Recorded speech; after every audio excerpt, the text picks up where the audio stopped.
Nakasilip sa bintana, tahimik ang kalye. May isang bituin ang nag-isang nakangiti. At sa simoy ng hangin, may tanong na kaibigan. Kumusta ka Na ngayong Pasko, sana'y masaya ka. Tahimik ang telepono, walang tawag, walang text. Naaalala mo pa ba kami o ganap na bang nalimot?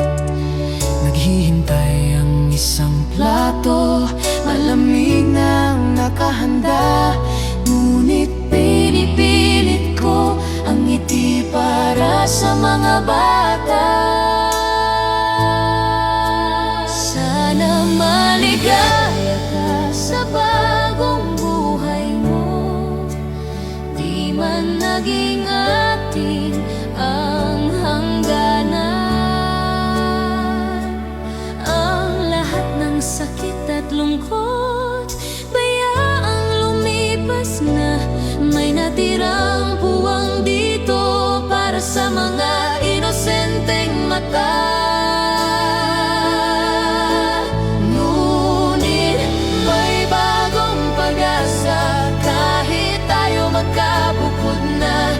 Dahil ang Pasko ay pag-ibig, bagong ningning ay para sa kanila. Huwag ka po malungkot, andito lang kami. Tingnan mo sila